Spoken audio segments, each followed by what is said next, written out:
That's it. This is who they have to go up against Donald J. Trump and the MAGA movement, the America First movement. Just from an objective standpoint, this speech was a dud. This speech shows, by the way, why the Democrats did not have a primary. She would have lost. This also shows, by the way, and it's a reminder of the fact that she did lose the last real Democrat primary that was held back in 2020. She lost so badly that, in fact, she didn't win one electoral vote because she had to drop out prior to even Iowa. I'm sorry, her sister gave a better speech than she did. She didn't connect with the audience very well. She spent more time, I think, talking about herself in the first, say third of her speech. The second third was all about Donald Trump. And then the final bit was honestly, she just started getting angry. Her hand kept hitting the microphone, just smacking the microphone again and again, very sloppy. Again, this is not someone who's going to spark inspiration. And by the way, this was the speech that the entire week was supposed to be working up towards, that she spent all this time working towards. I am just not sure that they did not get what they needed tonight. They really did not get it, guys. That was one of the worst speeches I have heard. Holy crow! I'm actually shocked. Are you guys shocked? Like, we haven't. Do not mix white wine with Xanax. We've been over this so many times that combination does not end up producing.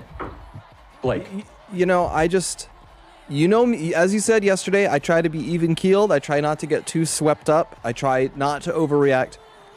That was bad. I think they were hoping for something stronger, and I'm trying to think of the specific things in it. They're so, first, she comes out and everyone's cheering, this is her best moment. Just have everyone be jazzed up. They've gotten hyped up for all week to love Kamala. Just bask in the moment. Trump is amazing at this. He lets him play the whole "Proud to Be an American" song while he just stands on stage. Lee Greenwood, and he just soaks it in. He told me once, he says, Charlie, you just got to let him soak it in. He says, You know what he told me? He said, amateurs cut off the crowd. I was like, wow. Anyway, continue, Blake. And she was really bad. Lots of people will say, thank you. They'll kind of hint, you can slow it down. But she's straight up, she's, thank you. We need to get down to business. She's basically telling them to shut up. I've got a time limit.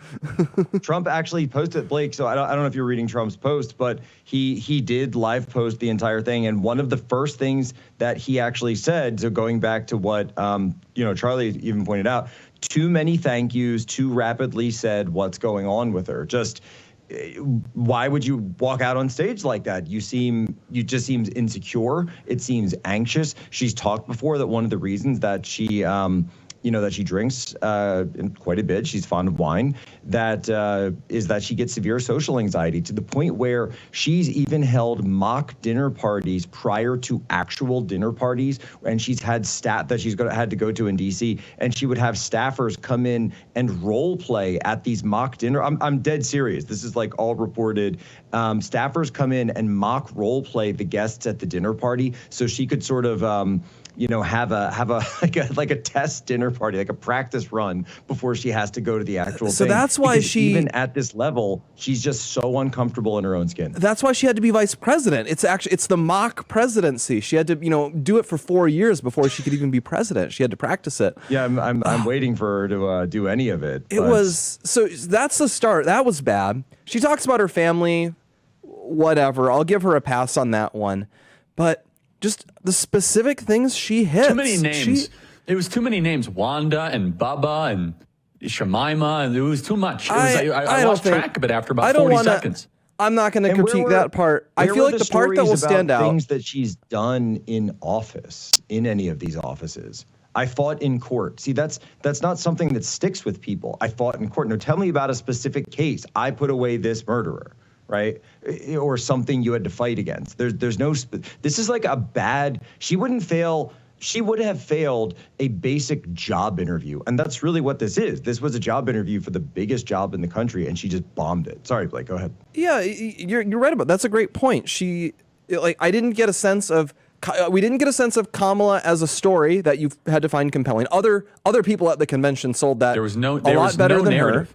Not much narrative, and you can make up for that if you have a really compelling message on like a platform, but she certainly doesn't have a challenger platform the way Trump did in 2016, and she doesn't have an incumbent platform. It's this big nothing burger, and I think I almost want to go back and listen to it. Like, there were so many awkward bits where it was like this was drafted by a committee and they were thinking, we have to try to hit all these things, otherwise it'll go bad for us. So like, it's baffling to me that she talked about the border. Like, no one's going to buy that you're great on the border. I'm sorry. Just don't do it. Cause you're gonna be like, we're going to fix she brags like it's possible to do, both have a secure border and a humane immigration policy. Well, apparently not, because you guys have been president for 4 years and instead it's a giant meltdown. The other thing that's going to stand out, the Israel-Palestine thing. Why did they even think they needed to mention that? I just think that was just inviting it to go badly, and then they did it badly. I think if you were going to do it, just pick a side. Say you like Israel, maybe as a one-off, placate that base and tell the radicals to pound sand. They're not going to vote for Trump. Sounds like RFK is dropping out. Who do they have left? And instead, she does the Israel thing, and then she tries to have her cake and eat it too. She pivots to, I also Gaza, they're killing too many innocent people, and I want self-determination for Palestine. That's going to send a lot of people, there are Israel hawks in the party, and they're going to come unglued about that one. That is why, by the way, John Fetterman did not show up at the DNC, was specifically on what you just said, because he is an Israel hawk. And he said, I don't like the way things are going. I don't like the way the party's moving, and I'm not going. That's why John Fetterman from a somewhat important state of Pennsylvania is a no-show. That was bad.